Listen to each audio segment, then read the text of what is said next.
Arion, which I'll show you in the showroom, that one too is one of my favorites. I'm going to just, someday if I'm kicked to the curb, I'll have my jukebox and me, my sleeping bag. Well, you heard it right there. For many, music is a work of passion, but for a Minnesota man, his passion is now his work.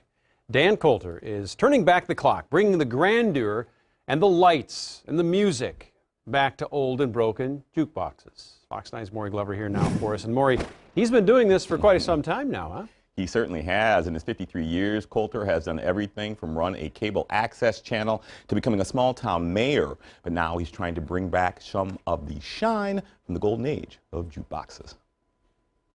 They were very much the iPod of their day. Inside this tiny storefront in a Newport strip mall. This is a 1946 Rocco Lux. And Colter is taking his lifelong passion for a spin. I love music and I love machines. It's the perfect blending of the two.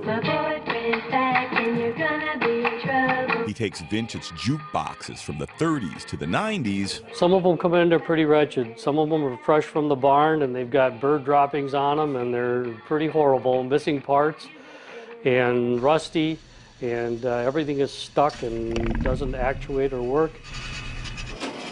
And restores them to their former glory. Pretty much if it takes a coin, we work on them.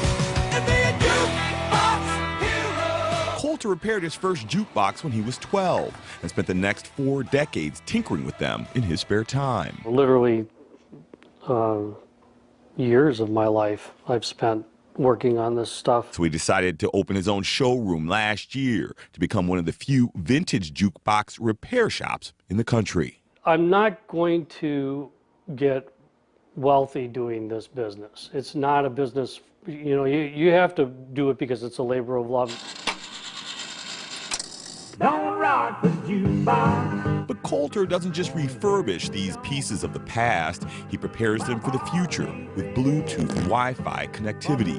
He even makes house calls. These things are pretty big and they're pretty heavy, and so people like it when we can come out and they don't have to pull things out of the basement. You got me going round and round. Just like the music they play, jukeboxes have changed over the years.